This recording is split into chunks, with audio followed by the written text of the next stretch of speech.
Hello আমার family, আসসালামু আলাইকুম। কেমন আছো সকলে? আই হোপ তোমরা সকলে অনেক ভালো আছো। আলহামদুলিল্লাহ আমিও অনেক ভালো আছি, আর আমার দুটো মেয়ে, আমার স্বামী, আমরা সকলে খুবই ভালো আছি।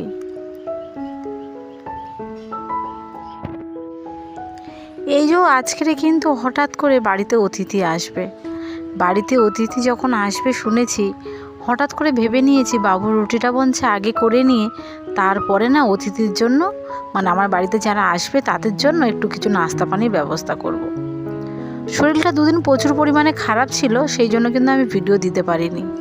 তোমরা কিন্তু আমি দেখতে পাচ্ছি অনেকে আমাকে ব্যাড কমেন্ট করছো, অনেকে ভালো কমেন্ট করছো। তো যারা আমাকে ব্যাড কমেন্ট করছো তাদেরকে আমি বলি যে যারা আমার ভিডিওতে এসে ব্যাড কমেন্ট করছো, খারাপ কমেন্ট করছো, তাদের কাছে রিকোয়েস্ট করছি তারা প্লিজ এইরকমই কমেন্ট করবে না। কারণ আমি মা, তো বাচ্চাদের বিষয়ে স্পেশালিভাবে কেউ কোনো খারাপ কথা বললে আমার কিন্তু প্রচুর পরিমাণে খারাপ লাগে। তো আজকে কিন্তু চলে এসেছি বাবুর রুটিটা আগে করে নেব, যেহেতু বাচ্চার খাবার। আর আমি সব থেকে যে কাজটা মন দিয়ে করে থাকি, স্পেশালি আমার বাবুদেরকে কেয়ারিং করি সব থেকে। ওদেরকে কেয়ারিং করাটা আমার কাছে আসল কাজ, তারপরে আমার সংসার। আর আমি তোমাদেরকে একটা জিনিস বলি, আমরা কিন্তু যে কোনো কাজ কিন্তু শিখে আসিনি, আমরা কিন্তু পরবর্তী সময় বড় হয়ে আমরা শিখেছি, তাই নাকি? এটা কিন্তু একটা সব থেকে বড় গুণ মানুষের মধ্যে, স্পেশালি আমাদের মেয়েদের জন্য। আমরা ছোটোবেলা থেকে মায়ের কাছে থেকে প্রচুর পরিমাণে ভালোবাসা পেয়ে আমরা বড় হয়েছি। তারপরে যখন বিয়ে হয়, শ্বশুরবাড়ি যখন চলে আসি, তখন কিন্তু স্পেশালিভাবে আস্তে আস্তে সব কাজগুলো শেখা। মায়ের বাড়িতে খুব কম মেয়েরাই কাজ শেখে, কারণ মা চায়, প্রতিটা মাই চায় যে আমার বাচ্চা এখানে আমার কাছে যতদিন আছে কাজটা কম করুক। আমার মাও চায়, আমিও আমার মেয়েদের ক্ষেত্রে একই জিনিসই চাই। এটা কিন্তু একটা গুণ বলতে পারো। আর আমি দেখো এদিকে আটাটা মাখিয়ে নিয়েছি, বলি আটাটা একটু মাখিয়ে রেখে দিলে একটু নরম হবে। আটার মধ্যে নিয়ে নিয়েছিলাম একটা ডিম, তারপরে একটু লবণ, একটু চিনি, পরিমাণ মতো অল্প তেল, এগুলো দিয়ে ভালোভাবে মাখিয়ে নিয়েছিলাম। আর তারপরে চলে এসেছি এদিকে, দেখো আমাদের ছোট্ট রান্নাঘরের জন্য আমি কি কিনেছি। এটা 5টা কোটো একসঙ্গেই থাকে, 5টা স্টেপ বাই স্টেপ। তো আমি 5টা কিনেছি আমার সংসারে রান্নাঘরে কিছু জিনিসপত্র রাখবো বলে। তো আজকে কিন্তু অল্প জিনিস রাখবো, যেহেতু এগুলো আমার এই সময় আমার এইরকমই না দরকার, সেই জন্য করে কিছু জিনিস এখন রাখবো আর কিছু জিনিস পরে রাখবো। তো পরে কিছু জিনিস যে কী রাখবো সেটাও কিন্তু আমি তোমাদেরকে শেয়ার করব। ওর মধ্যে যে আটাটা মাখিয়েছিলাম সে আটাটা বেশি ছিল, ভাবলাম ওটা ওর মধ্যেই বলছে রেখে দিই। আর চানাচুরটা না, তোমাদের দাদাভাই চানাচুর খেতে প্রচুর পরিমাণে ভালোবাসে। তাকে বললাম যে তুমি তো বাড়িতে থাকো না, যতটুকুর জন্য বাড়িতে থাকো, আর তোমাদের দাদাভাই কোটোর মধ্যে কিছু খাবার রেখে দিলে তোমাদের দাদাভাই সারাক্ষণ খেতে ভালোবাসে। তো তোমাদের দাদাভাইয়ের জন্য স্পেশালিভাবে চানাচুরটা আনা। তো চানাচুরটা এনে চিনিটা আবার বড় কোটোর মধ্যে ঢেলে নিলাম, নিয়ে আবার যেটা আমার হাতের কাছে যে কোটোটা থাকে খামটা, তো তার মধ্যে আবার আমি ঢেলে দিলাম পরিমাণ মতো। এটা শেষ হয়ে গেলে আবার ওখান থেকে নিয়ে আবার এখানে রাখবো। আচ্ছা বলো তো, এই কাজগুলো কি কেউ আমাদেরকে শিখিয়ে দিয়েছে? আমরা ছোটোবেলা থেকে মা আসে করে আসতো, তারপরে শ্বশুরবাড়িতে এসে শাশুড়ি আসে করছে, আশেপাশে প্রতিবেশীরা করছে, কিংবা এখন তো ফোনের যুগ, ফোন দেখেও আমরা মেয়েরা কাজ শিখে নিচ্ছি। সেই জন্য করে বলে মেয়েদের অনেক গুণ আছে, তাই নাকি? সেই জন্য মেয়েদেরকে অপমান করার আগে 10 বার ভাবুন। অনেক ছেলেরা আছে উল্টোপাল্টা কমেন্ট করে রেখে চলে যাচ্ছে, কিংবা মেয়েদের সঙ্গে খুব বাজে ব্যবহার করে। তাদেরকে বলছি, মেয়েরা কিন্তু দুর্গা ঠাকুরের মতো 10টা হাত, আর আমরা তো মেয়েরা লক্ষ্মী। তো তাহলে মেয়েদেরকে অপমান করাটা কি ঠিক হবে? বলুন তো আমার এই কথাটা। আমরা মেয়েরা একটা নারীর গর্ভে থেকে এসেছি, সেই যে মা আজকে তোমাদেরকে জন্ম দিয়েছে, সেই মা একটা নারীকে জন্ম দিয়েছে, সেই নারীকে তোমরা অপমান করছো, এটা কেমন একটা ব্যাপার না? সেই জন্য বলছি, গুণটা মানুষের কাছে ইম্পর্টেন্ট জিনিস, যেটা গুণটা কিনতে পাওয়া যায় না, মানুষের শরীর থেকে অটোমেটিক চলে আসে। আর কোনো কাজ কাউকে শিখিয়ে দিতে হয় না, কাজগুলো অটোমেটিক মানুষের মধ্যে চলে আসে। তো আজকে কিন্তু আমার এর ব্লগের মধ্যে আমি তোমাদেরকে কিছু কথা বলবো, যেটা হয়তো তোমাদের খারাপ লাগতে পারে।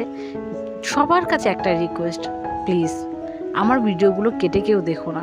হ্যাঁ, তোমাদের কাছে অনেক মনে হচ্ছে যে আমার ভিডিওর মধ্যে অনেক ভিউস আসছে, এই আসছে তাই আসছে, কিন্তু না, আমার বেশিরভাগ সংখ্যা যারা আছেন বেশিরভাগ জন গিয়ে কমেন্ট করে চলে আসছে বেরিয়ে, কেউ কিন্তু পুরো ভিডিওটা দেখছে না। পুরো ভিডিওটা যদি দেখো না, আশা করছি খুব ভালো লাগবে। আমার এই কথাগুলো আশা করছি তোমাদেরও খুব উপকার আসবে। অতিথি যখন আসবে শুনেছি, তখন ভাবলাম যে ঘরদোরগুলো এমনিতেই তো আমার পরিষ্কার পরিচ্ছন্ন থাকে, তার মধ্যে হালকা যদি ঘরটা পরিষ্কার করে নিই আরও খুব সুন্দর দেখাবে। তো সেই জন্য হুটপাট করে তাড়াতাড়ি করে ঘরদোরগুলো একটু গুছিয়ে নিচ্ছি, আমি ঝাঁট দিয়ে দেবো। আর ওই ঘরে কার্পেটটা তুলে দিয়েছি, জানো তো। কার্পেটটা তুলে দেওয়ার একটাই কারণ, ছোটোবাবু কিন্তু স্লিপকে সেই দিনকে পড়ে গেছে, তক্তপোষের উপর থেকে নামতে গেছে, কার্পেটের উপরে পা দিয়েছে, স্লিপকে পড়ে গেছে। আর কার্পেটটা তুলে দিলে একটু বাবু থাকে, তো আমি ওটা একটু রোদে দেবো বলে সেই জন্য করে ওটা তুলে নিয়েছি। আগেরবারে তো রোদে দেবো বলে রোদে দেওয়া হয়নি, সেই জন্য করে ওটা তুলে রেখে দিয়েছি। আর এদিকে দেখো আটাটা পুরো নরম হয়ে গেছে, কি ভালো লাগছে জানো তো।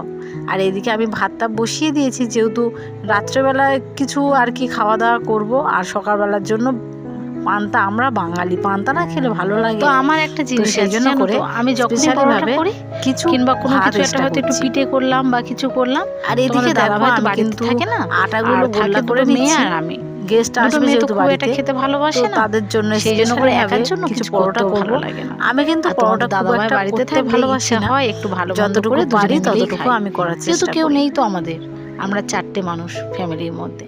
একটা দিদিভাই কমেন্ট করেছে, তোমার মেয়েটা কি কিছু মনে করো না আপু, তোমার মেয়েটা কি পাগল আছে কি, এরকমই ধরনের কিছু একটা কোশ্চেন আমাকে করেছে। তাকে বলি, আমার চ্যানেলে অনেক ভিডিও আছে, আমার স্পেশালি আমার মেয়েদের জন্য আছে। যদি একটু পুরো ভিডিওটা যদি দেখতে, তাহলে আশা করছি এরকমই ধরনের কমেন্ট তুমি করতে পারতে না। আজকে একটা মায়ের সামনে তুমি আমার সামনে, আমি মা, আমার সামনে তুমি আমার মেয়েকেও এরকমই করে বলছো।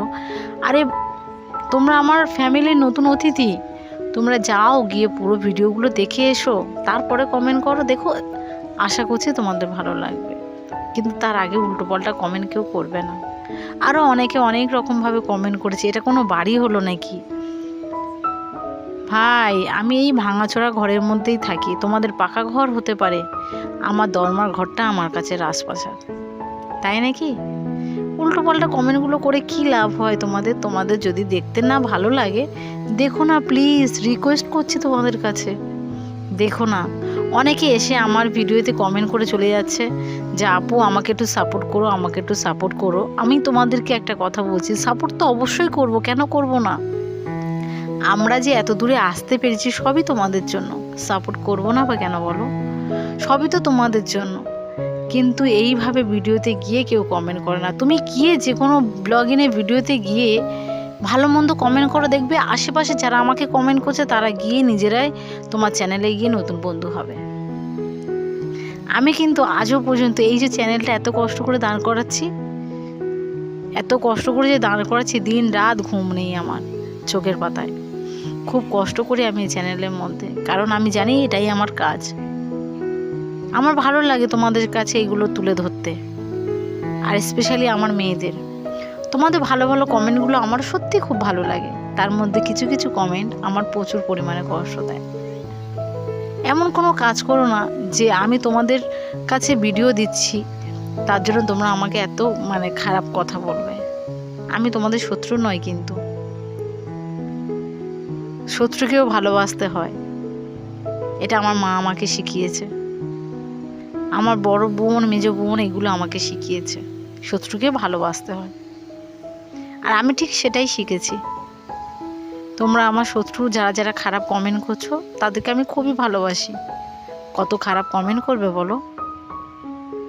আর যারা আমাকে তো মিষ্টি কমেন্ট করছো তাদের তো তুলনাই নেই, তাদেরকে আমি প্রচুর পরিমাণে ভালোবাসি। আর দেখো তোমাদের সঙ্গে কথা বলতে বলতে কিন্তু এপারে পরোটাটা আমি প্রায় করে নিলাম। পরোটাটা করে নিলে আমার বাড়িতে যারা গেস্ট আসবে তাদেরকে দেব। হুটপাট করে কাজ করছি জানো তো, হুটপাট করে যখন কাজ করি নিজের মধ্যে আমি থাকি না, কারণ আমি জানি আমার এই কাজটা কমপ্লিট করতেই হবে। তো আমি এইভাবে আমার সংসারে কাজকামগুলো করেই থাকি।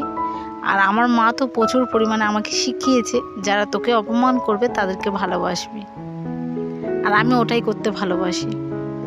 তোমাদের এক একজনের কমেন্ট আমার প্রচুর পরিমাণে ভালো লাগে, আর এক একজনের কমেন্ট যখন আমার বাচ্চাদের নিয়ে কেউ কিছু বলে আমার প্রচুর পরিমাণে খারাপ লাগে।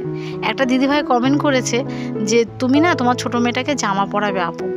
হ্যাঁ অবশ্যই পরাবো, কিন্তু আপু আমার মেয়েটা না একদমই জামা পরতে পছন্দ করে না। ওর ওর হেলদি চেহারাটা ক্যামেরার সামনে আমি আনতে চাই না খুব একটা। তারপরে তোমরা বলছো যেহেতু অবশ্যই আমি চেষ্টা করব তাকে জামা পরিয়ে ক্যামেরার সামনে নিয়ে আসা।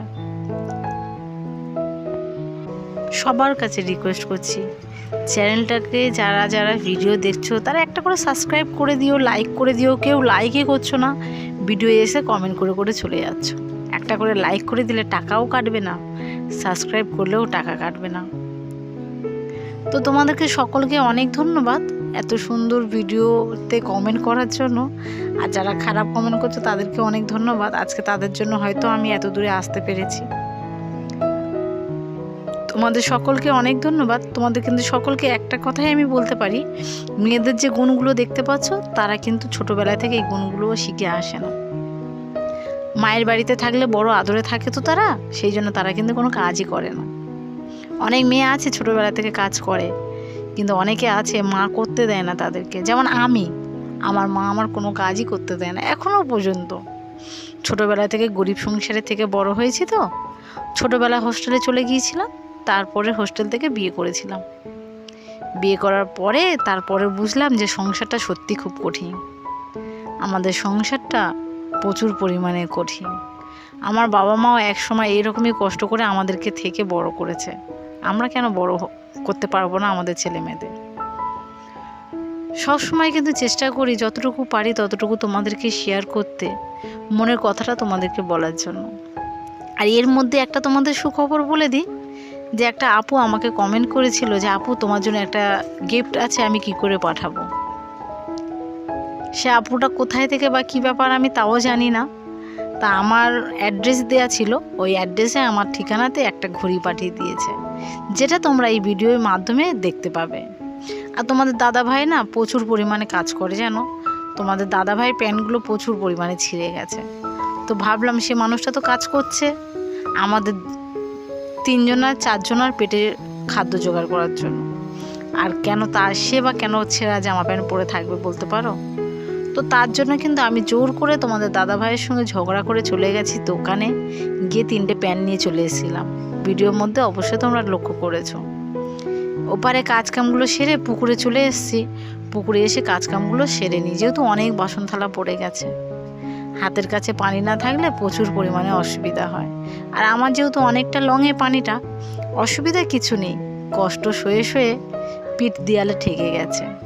আর আমার এটা অভ্যেসও হয়ে গেছে জানো তো, কষ্ট করতে বেশ ভালো লাগে, এর মধ্যে আমি অনেক শান্তি পাই, অনেক মজা পাই। তো আমি কিন্তু এবারে বাসন থালাগুলো মেজে নেব। আর আমার পাশে যে জামাইবাবু, মানে যাদের পুকুরে আমি ইউজ করছি, জামাইবাবু গোসল করতে আসবে। আর উনি গোসল করতে আসবে, উনি কিন্তু জানে না যে আমি ক্যামেরাটা ওখানে রেখে দিয়েছি। উনি কিন্তু জানে না আমি ক্যামেরাটা এখানে রেখে দিয়েছি, লুকিয়ে রেখে দিয়েছিলাম জানো, লুকিয়ে রেখে তো ভিডিও করি, তো লুকিয়ে রেখে ভিডিও করছিলাম। আর জামাইবাবু চলে এসেছে, জামাইবাবুকে বলছিলাম যে জামাইবাবু জানো তো তোমার পিছনে না আমি ফোন স্ট্যান্ডে রেখে দিয়েছি। জামাইবাবু একটু দেখে মুচকে হাসলো, কিছু বলেনি অবশ্যই, কি বলবে আর বলো, কিছু বলেইনি। তো যেহেতু তাদের পুকুরে আমি ইউজ করছি, তারা আজও পর্যন্ত কোনো দিনের জন্য কিছুই বলেনি আমাকে। তারা বলছে আমাকে সবসময় একটা কথা বলে, বিউটির মা তুমি সাবধানে থাকবে, আমার কোনো রোগ হলে কিংবা কোনো শরীর খারাপ হলে সব থেকে কাছের মানুষ পাই এনাদেরকে। প্রচুর পরিমাণে আমাকে সাপোর্ট করে, আমার নিজেরই লোক সব। তো আজকে ভিডিওটা কিন্তু কেমন লাগলো অবশ্যই কিন্তু কমেন্ট করে বলবে। আর হ্যাঁ দিদিভাই, তোমাকে অনেক অনেক ধন্যবাদ আমাকে এত সুন্দর একটা ঘড়ি গিফট করার জন্য। এই ফার্স্ট আমি কোনো ইউটিউব থেকে কেউ আমাকে কিছু একটা গিফট দিল, সত্যি আমার খুব ভালো লেগেছে তোমার এই ঘড়িটা। আমার কোনো একটা ভিডিওতে অবশ্যই তুমি দেখবে যে আমি ঘড়িটা হাতে দিয়েছি, আর আমার হাতে পরে কেমন লাগছে সেটা কিন্তু তুমি কমেন্ট করে আমাকে বলো। আমার সত্যি খুব ভালো লেগেছে ঘড়িটা। আমি সত্যি খুবই গর্বিত যে আজকে এই জায়গায় এসেছি শুধু তোমাদের ভালোবাসা পেয়ে। আর যারা আমাকে ভালোবাসা দিচ্ছ, আমি আশা করছি আমি সবাইকে ভালোবাসা দিতে পারবো এইভাবে। সত্যি আমার ঘড়িটা খুবই ভালো লেগেছে। বড় মেয়ে তো প্রচুর পরিমাণে খুশি। দেখো মা, তোমার ইউটিউব ফ্যামিলি থেকে তোমাকে কেউ একজন গিফট দিয়েছে। আমার বর তো প্রচুর পরিমাণে খুশি।